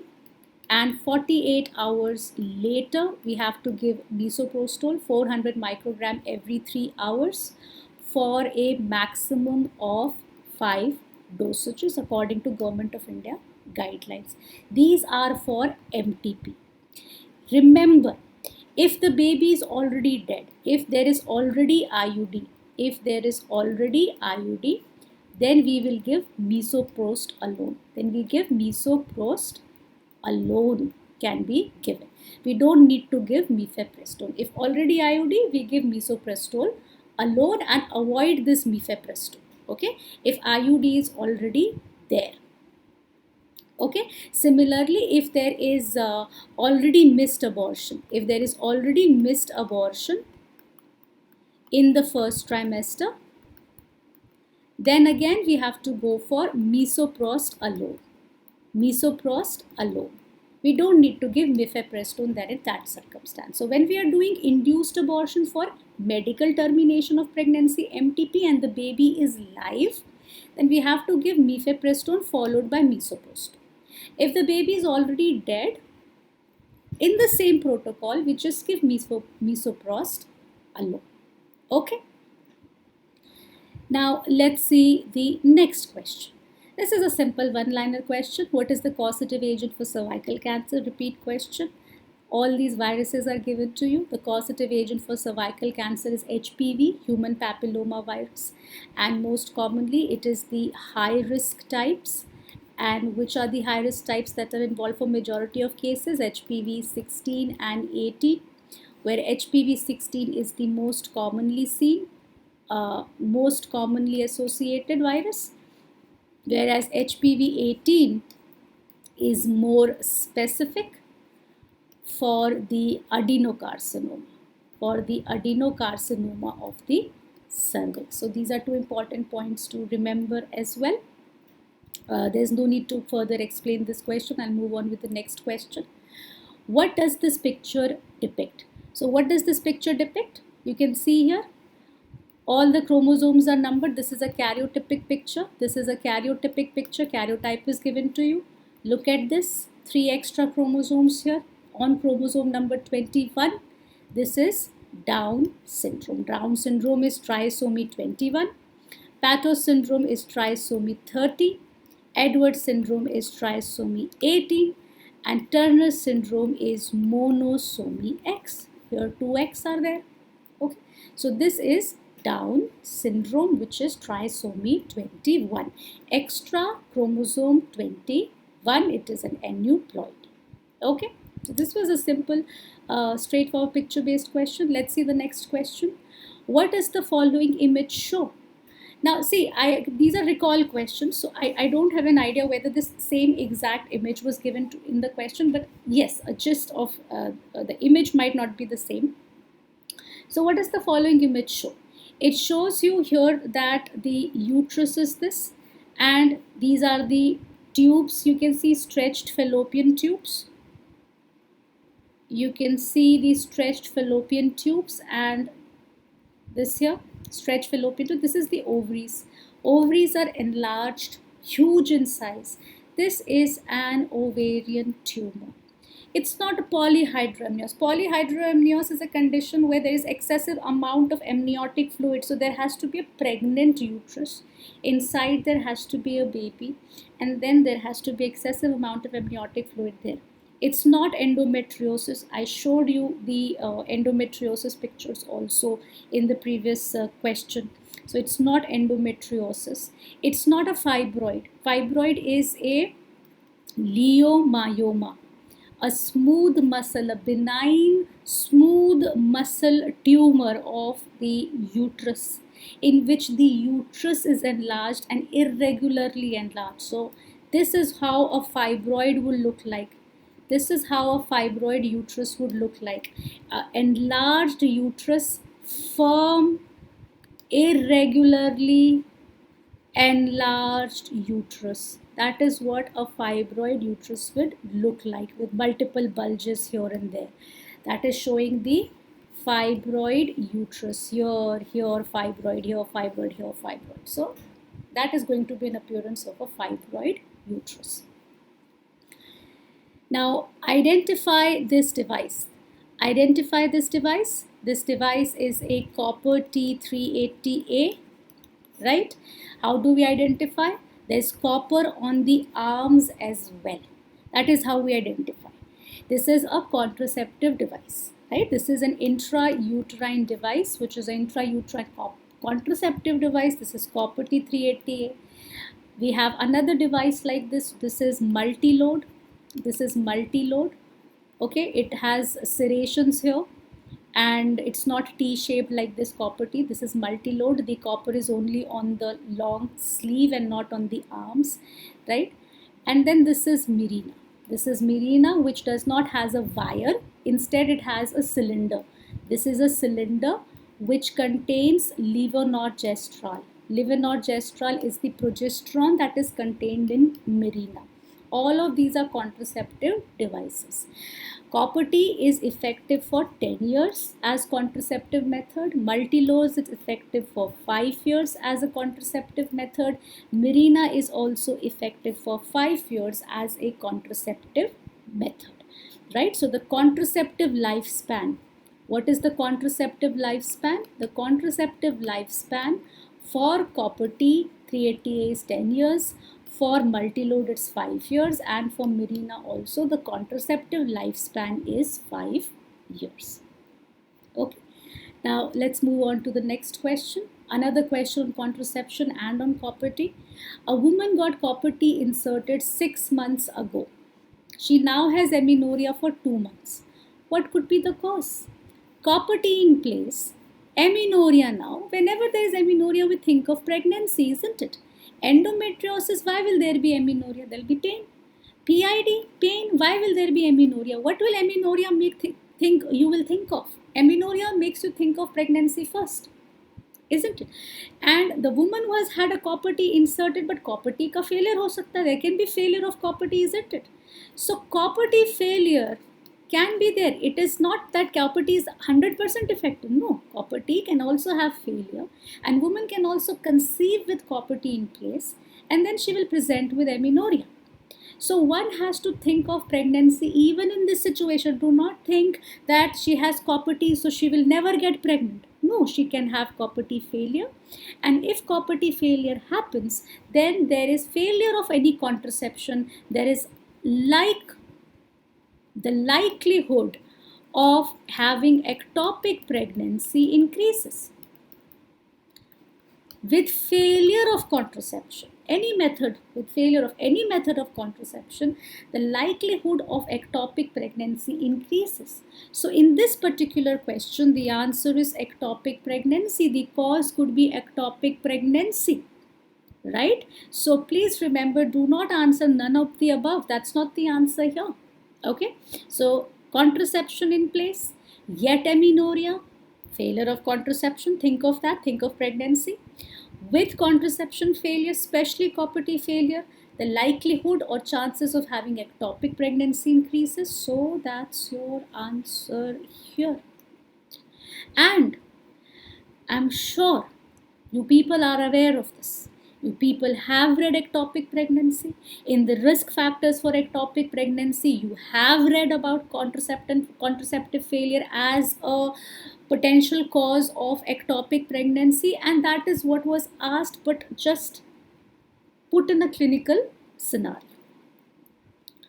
Now let's see the next question. Identify the uterine anomaly shown in the HSG film. What is this? The dye is introduced from the cervix. It is going only to one side. Only one-sided uterus form. One-sided Mullerian duct develops. This is unicornuate uterus. This is unicornuate uterus, right? So let's just revise the abnormalities. This is a didelphys uterus. Both sides, paramesonephric ducts or the Mullerian ducts, they develop. So we have two uterine cavities. We have two uterine cavities and we have two cervices. We have two uterine cavities, two cervices. That is didelphys uterus. We can have a bicornuate uterus where we have two cavities. We have two cavities of the uterus, and we have a single cervix, and we have a single cervix, single body of cervix, right? We can have a septate uterus. This is a septate uterus where again there are two cavities. You can see there's a single cervix, you can see, but how to differentiate between septate and bicornuate? In bicornuate, there's a dip at the fundus. In septate uterus, the fundus is intact. You can have an arcuate uterus, which is the mildest form of abnormality, where the cavity is normal and there's just a slight dip. There's just a slight dip and the cavity is essentially normal. This is arcuate uterus. And this is your unicornuate uterus, right? In which the other side Mullerian duct did not develop at all. Only one-sided Mullerian duct developed. So these are the various Mullerian anomalies which are seen. Okay, so you can now figure out why this is unicornuate uterus. All right, if this would have been normal, then the film would have looked something like this. Then the film would have looked something like this. The dye would have seen to fill the uterine cavity. Triangular uterine cavity would have been seen, and dye spilling out from the tubes would have been seen. But here the dye is going only to one side. If it would have been going to two sides, it would have been a bicornuate or a septate. uterus, and the definite differentiation between a biconduit and a separate uterus can be made by laparoscopy plus hysteroscopy. Now let's see the next question. A woman underwent cesarean section. A healthy baby was delivered, but the placenta failed to separate and was adherent. What is this condition due to? This condition is called as morbidly adherent placenta. And what is the pathology? Why does morbidly adherent placenta result? It happens because of absence of Nitha-Busch membrane. Not because of absence of syncytial trophoblast, or not because of absence of chorionic villi. In fact, in case of morbidly adherent placenta, there is excessive invasiveness of these chorionic villi which are lined by the syncytial trophoblast.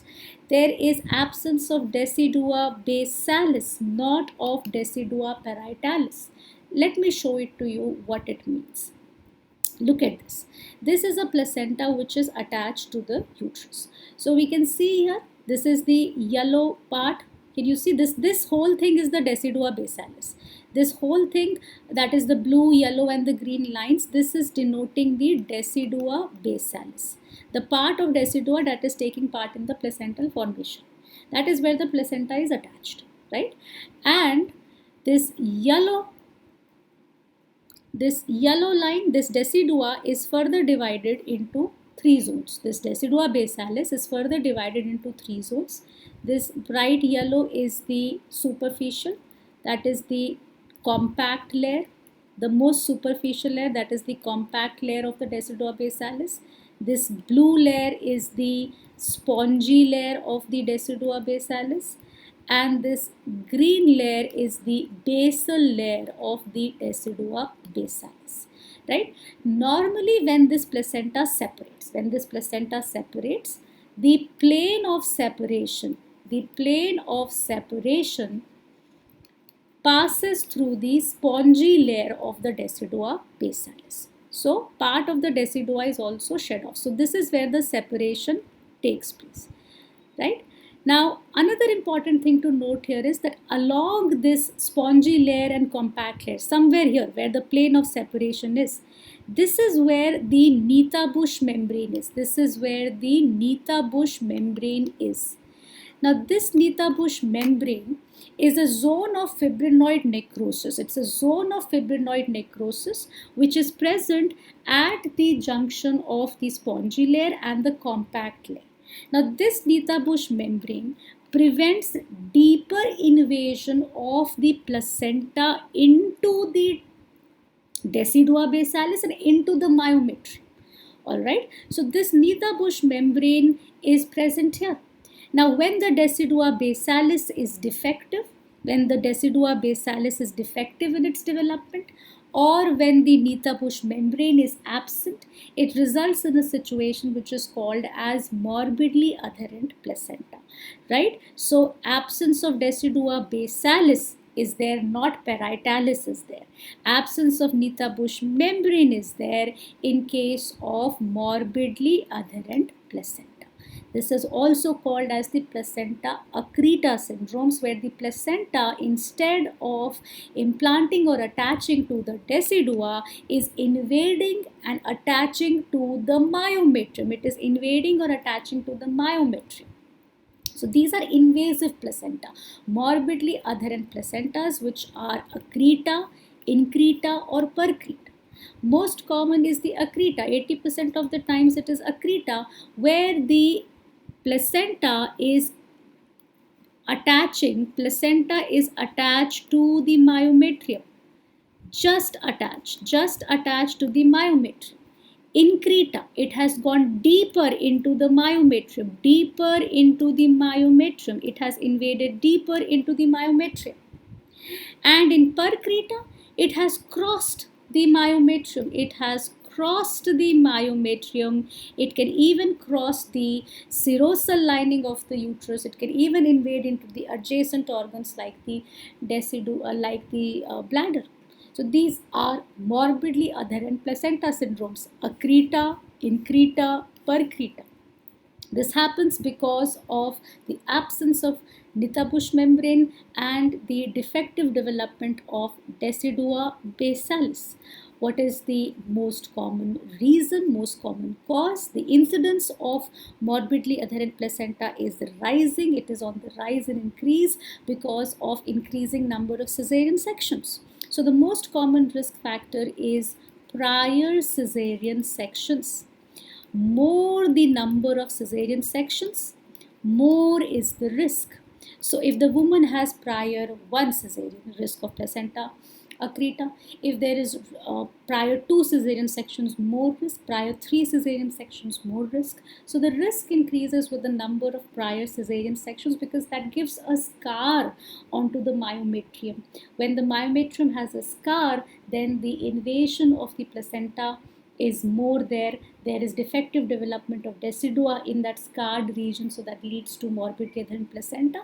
However, if they ask you the maximum risk of having a placenta accreta, increta or percreta is when there is a history of prior cesarean section, plus there is a placenta previa in this pregnancy. So like this one shown in the figure, there is a placenta previa also. The placenta is in the lower segment, and along with that, if there is a history of prior cesarean section, that gives the maximum risk of having a placenta accreta or morbidly adherent placenta. Now let's see the next question, and this was by far, I feel, the most difficult question of the paper because there was a lot left to the imagination in dealing with this question. It has been asked in a very twisted manner, and this is the best language that I could find in formulating because it's a recall question. I'm not 100% sure if this was the exact language in which the question was asked. I'm not entirely sure if I'm missing something in the language of the question here. So it might look inappropriate because it's a recall question. So anyways, let's try to figure it out. They'd asked that a woman is in the second stage of labor with occipito-posterior position with fully dilated cervix, and the forceps are applied in the occipito-posterior position and try to rotate the head. In which type of pelvis the head cannot be rotated? Now, for this, you should have some information about the types of pelvis. And yes, you do read up about the types of pelvis. Let's just revise that again. So the gynecoid pelvis is the good pelvis. It is the most common pelvis. It is a round and oval pelvis with a lot of space there. A platypeloid pelvis is a flat pelvis. It is flattened like this. It is antero-posteriorly flat.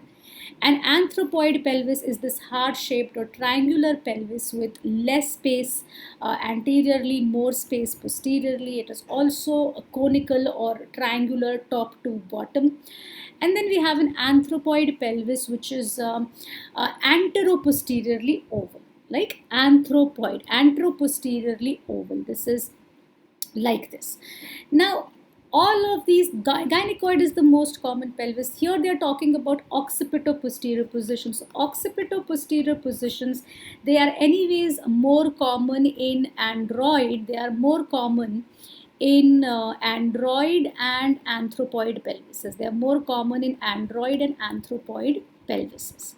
Okay, so let's just see here that since they are saying occipito-posterior position, let's just say that platypeloid is out of the question. A platypeloid, you will not see, unlikely to see an occipito-posterior with platypeloid pelvis because it's a flat pelvis. You see, there's not much space for the head to find its way into the occipito-posterior position. So it's an antero-posteriorly flat pelvis, and platypeloid pelvis is associated with brow presentation and face presentation more often rather than occipito-posterior position. So I would concentrate on anthropoid, gynecoid and android as the option.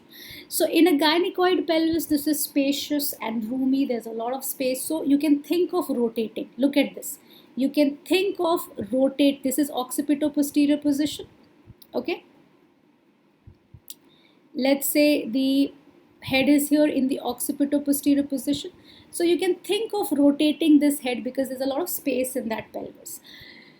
So rotation is possible in gynecoid pelvis, right?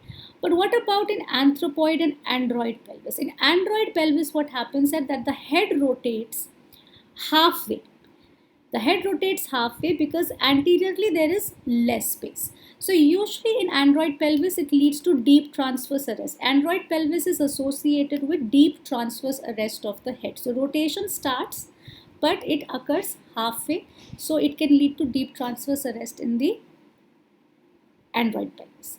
In anthropoid pelvis, it is more commonly associated with a direct occipito-posterior position. This is an MCQ which you all must have marked up. Direct occipito-posterior position, anthropoid pelvis. Face to pubis delivery, anthropoid pelvis. Now why is that? Because it is antero-posteriorly oval. So once it becomes, anthropoid, you see there's no space here for rotation to take place. There's no space here for rotation to take place, but delivery is possible in a direct occipito-posterior position in a face to pubis direction. Moreover, direct occipito-posterior position, that means the occiput, instead of rotating in the forward direction and to come beneath the symphysis pubis, the occiput has gone in the posterior direction and it has become direct occipito-posterior. That happens when the head is severely deflexed. That happens when the head is severely deflexed. So with a severely deflexed head and an anthropoid pelvis, it will be difficult for the head to rotate in the forward direction. As you can see that there is less space here. So I would say the answer to this question is anthropoid pelvis, in which the head cannot be rotated because it will not be possible to rotate the head with direct occipito-posterior position and with a severely deflexed head. In android, we can rotate halfway. But again, we'll have a problem in rotating it further. So I would, by that logic, choose anthropoid as the answer here. And in anthropoid pelvis, on the other hand, what can be used is we have applied the forceps. And with the help of these forceps, delivery can happen in a face to pubis. Face to pubis delivery can happen with an anthropoid pelvis. Okay, but rotation will not happen. We can't use forceps to rotate this head and then deliver. We would deliver it by face to pubis delivery. So can you see here? It is the face which is coming behind the symphysis pubis. So that's why it is the face to pubis delivery. This is direct occipito-posterior position. You can see here that the occiput is directed posteriorly towards the sacrum. So this is the direct occipito-posterior position, and we can expect a vaginal delivery in this situation. All right. So that's the discussion, and that's a long discussion, I agree, for the session today. But it is just to emphasize at the end, I would like to say that if you went through the questions, there were some very difficult questions, yes, particularly on amenorrheas, and this particularly tricky question on the right occipito-posterior position. So I think these three were the most difficult aspects of the questions because they were very clinically and deeply entrenched. One had to think a lot. But for the rest of the questions, I would say they were talking about the clinical aspects, but one could answer them with a little bit of effort, right? So with that information, I would also like to tell you that yes, it was a tough paper, particularly because see the discussion is also so lengthy because lengthy questions were asked, and that's why this video is particularly lengthy and the discussion is also lengthy. But yes, we do have to find ways to be able to answer these clinical questions, and we have to change our preparation strategy accordingly, and for each condition that we read up, for each topic that we read up, we'll have to start thinking more in a clinical direction rather than just rote learning, which I need to emphasize upon. So thank you so much for your time, and you can subscribe to the Unacademy platform. You can follow the YouTube channel as well, and we are all there in this with you. We are all preparing together. We are all learning together, and this journey of learning should not stop. Most importantly, thank you so much. Bye bye. Take care.